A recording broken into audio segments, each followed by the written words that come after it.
pag-serve ng preventive suspension ni Governor Hubahib ay is it for the public interest or for political interest? Yan ang katanungan ngayon. No? Issue rito is, of course, ang Office of the President, alam natin kung sino nag-utos dyan. O alam natin, o alamin natin kung sino ang nagbigay sa kanya ng facts relative to the issuance of the preventive suspension. No? Ito nga mga kababayan, bago natin ituloy ang video na ito, kung bago ka lang sa aking YouTube channel baka pwede makahingi ng like at subscribe at click mo na rin ang notification bell para updated ka sa aking nilalabas na bagong video. Salamat po.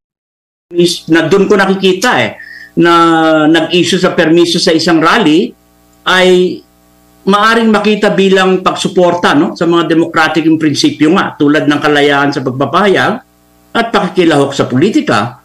So malinaw dito na isang hakbang na hadlangan ang mga prinsipyong ito na kung saan yung rally ay inilaan upang magpahayag doon sa tinatawag natin na mga major issues sa Pilipinas katulad ng pagsusog o amenda ng ating saligang batas.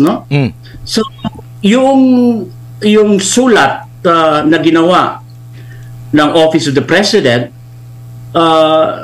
ay makikita natin yung persepsyon ng political na pagkiling o ang paggamit ng administratibong kasangkapan upang supilin sa pagtutol ay maaring makasira yun sa tiwala ng publiko. Yun ang aking pag-aanalisa dyan. Napakahirap nung wala akong makitang legal na batayan na iserve mo yung preventive suspension.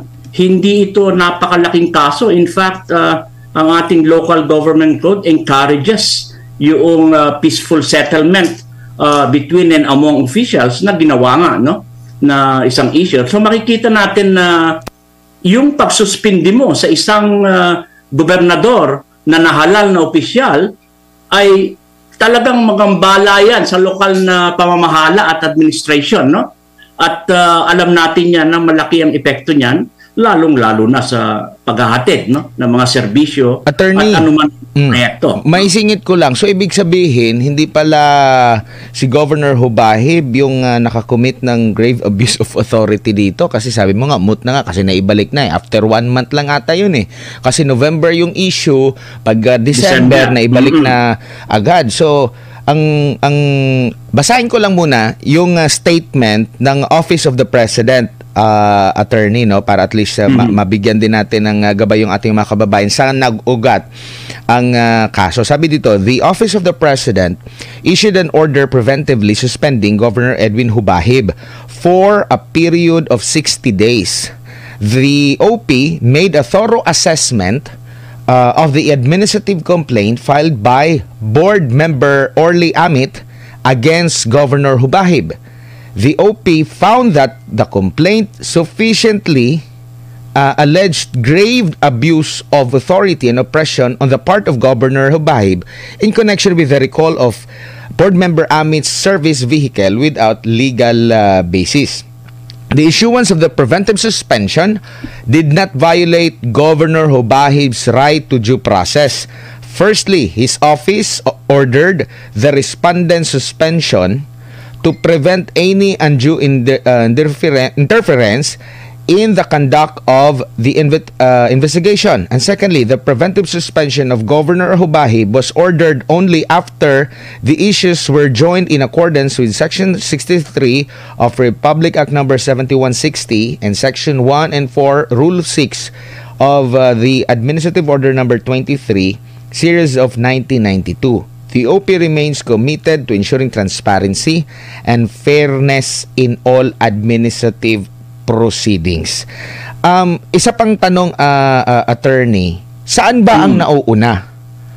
Investigasyon ba bago ang preventive suspension or preventive suspension muna bago ang investigasyon? Well, basic naman yan kasi alam mo yung preventive suspension, kinakailangan dyan ng proper and appropriate investigation, impartial investigation, napakalinaw yan sa kahit na sa local government code natin. At makikita naman natin dito na kahit na sinasabi ng Office of the President na issues were joined, katulad ng binitawan ni Governor Baib, ay malinaw na itong suliranin na ito na kung saan ay nagsampa ng complaint ay properly settled even before yung 1 month or less than 2 months na yan na panahon, no? Na sa katunayan nga ay wala ngang issue, kaya nga binabanggit ko na moot and academic, kaya nag-overreact dito. Or ang question ko dyan is this really yung pag-serve ng preventive suspension ni Governor Baib ay is it for the public interest or for political interest? Yan ang katanungan ngayon, no? Kasi kung titignan mo, ano bang tawag yun? Walang kabuhay-buhay or napakaliit na eksena na mag-issue ka ng preventive suspension at yung timing mo ay malinaw na merong mas malalim na motibo or intention, no? Ito nga, yung sinasabi ko na ako'y naniniwala na in-issue yan, no?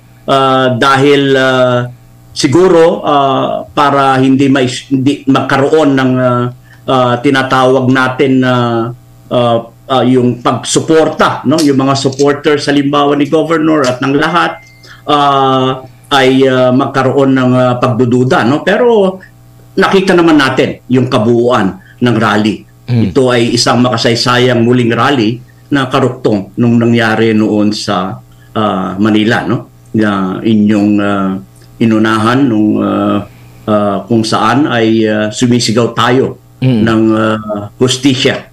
Sumisigaw tayo ng justice, hindi lang para sa ating bansa, kundi sa mga pangyayari at kay Pastor Quiboloy. Opo, attorney, eto pa. Kasi nga, ang nababanggit ni Governor Hubahib, hindi nagkaroon ng kung nagkaroon na ng investigasyon bago ang preventive suspension. Kasi sinasabi din ata sa na kailangan mo na ng sapat na dahilan para magkaroon ng preventive suspension. Pero wala daw investigasyon hindi nga siya na-imbestigahan, sabi niya.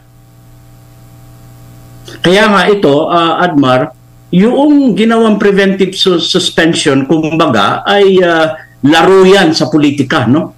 Yan ay yung mga aksyon ng Malacanang na lumilitaw na hindi proportional yung ginagawa nilang pinatahimik o pinapahina ang mga kalabang politikal na maaring humantong, no, naman sa pagkasira ng tinatawag nating usually na demokratikong pamantayan at tiwala ng publiko sa mga prosesong pampolitika, no. Kaya nga itong ang nabanggit na ito ay sabi ko napakaliit na bagay na magdahilan na mag-issue ka ng preventive suspension sa isang halal ng bayan na kung saan ay wala ka naman makikitang grave abuse of discretion or grave abuse of authority. Kaya nga nabanggit ko kanina, I think malaki ang pagkukulang ng Office of the President dito. Sila ang umabuso ng authority dito. Attorney, sabi pa nga ng ibang netizen na kaya naman yan maresolba sa programa ni Tulfo.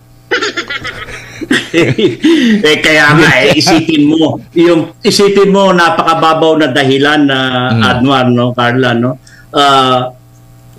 Tinawag niya ng pansin na merong kailangan no, yung paggamit ng sasakyan para gamitin sa engineer's office, na in reality ay bahagi yan ng administrative function ng gobernador. Pero at the same time, merong paglilinaw na nangyari, ibinalik yung sasakyan. And then of course, wala nang major issue. So dapat tinignan ng Office of the President na walang issue po rito, walang problema po dahil naresolba peacefully. At iyan naman ang nilalaman at espiritu ng local government code. Sa mga ganitong bagay ay kung po pwedeng merong tinatawag nating settlement, wag na nating palakihin. So kaya lalong tumitingkad yung issue na ano ba ang motibo at bakit yung timing is doon mismo after the issuance of that permit rally. Attorney, balikan lang kita mamaya. Merong mga katanungan din si Carla. Yes, Attorney, dagdag ko lang, no, kasi sabi nga po ng ating dating Pangulong Rodrigo Duterte na what is unbelievable to me is walang notice, wala lahat. Basta sinabi lang sa kanya na umalis po siya dun sa pwesto. Na thinking naman po, attorney, na taong bayan po yung nagboto po sa kanya to become the governor po. Elected, hindi appointed. Oo. So sabi din po na ang pagsuspindi din po kay Governor kay Kuya Gov ay base sa reklamong grave abuse of authority at oppression na inihain ni Davao del Norte Provincial Board Member Orly Amit. And then giniit din po ng ating dating Pangulong Rodrigo Duterte na ang suspension po kay Hubahib ay may kinalaman umano sa pagdalo nito sa prayer rally ng mga pro-Duterte supporters. Ano po yung masasabi niyo po dito, attorney? Well, kaya nga tama yung agam-agam at saka analysis ni dating Pangulong Digong, no? Nakatali ito at nakakawing ito sa hindi malinaw yung ebidensya or transparency na ebidensya na ang suspension meron bang katwiran to? May batayan ba ito sa batas? At hindi naiimpluwensyahan ng mga pampolitikong konsiderasyon, no? So, batay dito ay makikita natin na yung preventive suspension na yan ay talagang sumasalungat sa mga tinatawag nating even the principles ng transparency and accountability at pati na mismo ng administrative code at saka ng ating local government code. Kasi tama yung sinasabi mo, Admar and Carla, no? Anong ebidensya? Nagkaroon ba ng hearing dyan? Binigyan ba ng pagkakataon si Governor para mapaliwanag yan? Samantalang isang tawag lang doon sa nagreklamo, malalaman niya na walang problema, na nagsettle na naayos na. So, yun ang nakikita natin na napakalaking problema kung pinapasok mo yung political na consideration. Kaya tama si Pangulong Digong dyan, tama si Governor Hubahib. Yes. At of course, tama ang inyong analysis dyan. Yes, attorney, kasi nga 'di ba itong nangyari po kay Governor, walang notice, wala man lang hearing na nangyari. So, tama. Parang po talagang nangyari, attorney, no? It really violates the due process of law. Tama po ba, attorney? Tama yan. Oo, violation yan. Kasi kahit na sabihin mong issues were joined, ano ibig sabihin ng issues were joined? Kasi usually, ginagamit lang yan na terminolohiya ng mga abogado kung merong reklamo at ikaw ay sumagot. You filed an answer. Yan, issues were joined. Pero it does not stop there. Kinakailangan merong masusing tinatawag natin ng administratibong proseso upang imbestigahan at tignan kung ano ang magiging batayan at anong ebidensya sa pagsuspinde o pag-issue ng preventive suspension kay Governor Hubahib, no? So, ito, naresolba ito dapat napakamaliit na bagay. Kaya, hanging on their heads is yung timing at uulitin ko, yung motibo. Because it did not serve at all the public interest of Davao del Norte citizenry. Ito na ba yung katapusan na may legal remedy pa, attorney, dahil hanggang ngayon ay nagmamatigas pa rin si Governor Hubahib. Hindi niya iiwan dahil ang kanyang nararamdaman, injustice yung nangyari sa kanya. Ano po yung natitirang legal remedy ukol dito po, attorney? Siguro ang pwedeng gawin kagad ng mga abogado niya ay i-challenge yung order ng Office of the President doon sa pag-issue ng preventive suspension. Kasi illegal and abuse of authority yung pag-issue ng preventive suspension na yan ng Malacanang. Halimbawa, nakakuha siya ng paborableng desisyon. Yung nagpataw ba sa kanya ng utos na isuspend? Kasi grabe din yung damage sa kanya. For sure yan. Dahil biruin mo, isa siyang public official na nakatanggap ng maraming mga pagkakilala prior nitong issue na ito. So kumbaga baliktad, no? Ang sabi pa nga ni Mayor Baste na gustong-gusto niya itong si Governor Hobaje kasi napaka down to earth, humble, alam mo naman yung pinanggalingan niya, wala naman siyang may pagmamalaki na mataas na pag-aralan, ang kanyang may pagmamalaki lang ay yung taos-puso niyang pagsiservisyo. Kaya nga nakakuha siya ng mga awards. Halimbawa po, pumabor sa kanya ang korte ukol dito. May pananugutan ba yung nagpataw ng suspension sa kanya na naka-apekto din lalo na sa kanyang imahe? Well, ang nakikita mo diyan kung merong abuse or grave abuse of authority halimbawa, bagamat may kapangyarihan to issue preventive suspension, ay kumbaga isang konsiderasyon na parang level of corruption yan o political corruption, no? Lalo na kung ikaw ay na-impluensyahan ng political consideration. So ang issue rito is, of course, ang Office of the President, alam natin kung sino nag-utos dyan. O alam natin, o alamin natin kung sino ang nagbigay sa kanya ng facts relative to the issuance of the preventive suspension. No? So I'm pretty sure na doon sa pagpa-file halimbawa ng case, papasukin at pa-file ng Secretary ng DILG at pati na ang Office of the President na nag-issue niyan, no? So, malaki ang most likely, ang pananagutan na nakikita natin diyan is lalong hihina in a way yung tiwala ng sambayanan kung makita at malinaw ang tunay na kulay ng motibo nito, yung tinatawag nga nating political interest at hindi public interest.